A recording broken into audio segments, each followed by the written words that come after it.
敵キャラが使用してくる、その場から動かないタイプの連続攻撃モーション。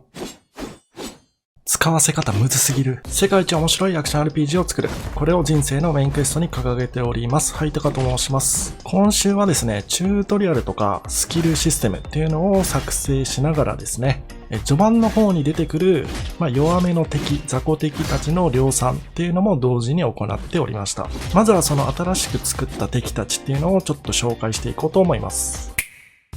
まずはこちら。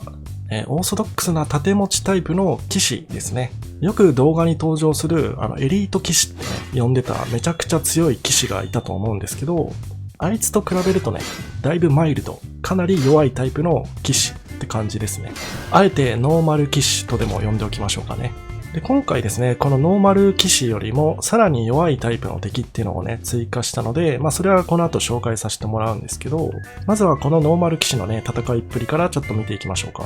ノーマルとは言ってもね、一通りちゃんとした装備とかを支給されているので、ある程度ちゃんとした戦い方を仕掛けてきますね。タイプは現状2種類いまして、片手剣タイプと槍タイプに分かれます。それぞれ個性付けとしてね、剣の方は素早い飛び込み攻撃があったり、槍の方はミドルレンジからチクチクしてきたりと、搭載してある AI にもそれぞれね、性格みたいなものをちゃんと設定してあります。一丁前にちゃんと盾を使ってくるんでね、ドツボにはまっちゃうとちょっと時間かかることもあるんですけど、できればね、他の敵と合流される前にさっさと処理したいっていうタイプの敵ですね。あと、ピンチに陥ると、やけくそ攻撃をやってきたりとか、槍タイプなんかはね、横移動に極端に弱かったりとか、ちょっとお茶目な面があったりするんですが、言うても割と強めに作ってるんでね、前衛後衛に分かれてしっかり連携取られたりすると、ゲーム開始して間もない頃なんかはね、普通に負けちゃうことも全然あると思います。続いて一番弱いタイプの敵がこちらですね。一つ初めに言っておくと、僕はバイキングに対して何か恨みがあって、弱い敵にしてやろうとか、そういう思想は全くございません。たまたまね、弱そうな服ないかなって手持ちのアセットを探してたらね、このバイキングの茶色い布の服がね、一番なんとなく防御力弱そうだったんで、ごめんなさい。こういうモデルを使わせていただきました。一応バイキングらしさがね、一番少ないものを選んだつもりなんですが、なんかお腹につけてるベルトとかがちょっとそれっぽい感じ出ちゃってますね。軍から雑兵に向けて支給された、布でできた安価な戦闘服だとでもお考えください。この人たちはね、盾も支給されてないみたいなので、防御力がめちゃくちゃ弱いです。体力もね、おそらく一番低く設定するつもりなので、かなり簡単に倒せるんじゃないかなと思います。攻撃モーションの方なんですけど、さっきのね、ノーマル騎士と比べても、少なくしてありますね。特に先ほどの戦闘中はね、赤色の閃光を伴う銃撃っていうね、ガードすると不利背負っちゃう技を敵が、ノーマル騎士がね、使ってきてたと思うんですが、この雑兵たちは、その銃撃すらもね、まだ使えないということで、基本的に攻撃されたとしてもね、ガードしとけば安泰という風な、敵になってます。ここまで弱いとね、逆に複数体同時に配置したりとか、強い敵、例えばエリート騎士なんかとね、一緒に配置したりっていう使い方をすることが多くなると思うので、虎の意を狩る狐じゃないですけども、複数戦あるところに、この茶色の雑兵ありといった感じで、強敵との戦闘中にちょっかいをかけられてね、ムカついてしまうプレイヤーももしかしたらいるかもしれません。複数戦の鉄則はね、HP の低いやつからやれだと個人的には考えているので、もう茶色いやつ見かけたら悪即残という形で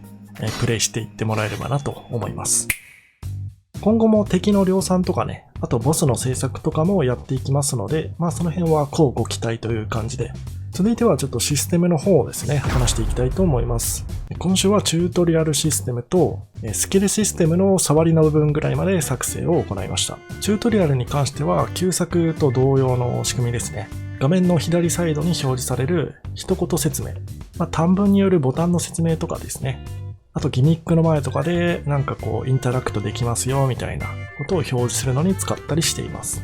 で続いてね、がっつりとチュートリアルが必要な場面で出てくる深掘り解説。ゲーム内時間が止まってじっくりと読むことができます。一つのウィンドウ内に動画とテキストが格納されてますね。今作からページ送りの機能にも対応させたので、こんな感じでページを送ったり、ページを戻したりすることができます。割とスッキリとね、読みやすいようにまとめていきたいなと思っております。続いてはスキルシステムですね。チェックポイントからアクセスできます。こちらですね、キャラクター強化を押すと、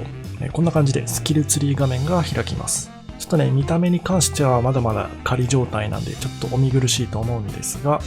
ツリーが一応3つありますね。近接戦闘関連とメイ関連、それから HP 回復関連のツリーと、この3本のツリーをね、それぞれ好みに応じて伸ばしていくという感じになります。スキルのアンロックに必要なのは、一応アイテムを消費していく形にしようと思ってるんですが、それぞれのツリーに応じたね、3つのアイテムを用意する予定です。マップ内の探索によって拾えたりとか、あと強敵を撃破した時のドロップアイテムだったり、集めてきたアイテムを、チェックポイントまで持ってきて、スキルをアンロックしていくという感じですね。アイテムを拾ったりとか、インベントリで個数を確認したり、みたいな重要な部分がね、まだまだ全然できてないので、今後はね、その辺の実装も進めていきたいと思います。というわけで8月4週目の振り返りでした。8月に関してはですね、実はゲームの序盤部分をね、ワンサイクルしっかり作りきって、講談社の人にプレイしてもらおうっていうのが、裏の目標としてあったんですけれども、それに必要な材料というのがかなり揃ってきた感じですね。開発再開からここまでかなり高ペースで来れたので、今後もね、このまま走り抜けていきたいと思います。というわけで今回この辺で失礼します。お疲れ様でした。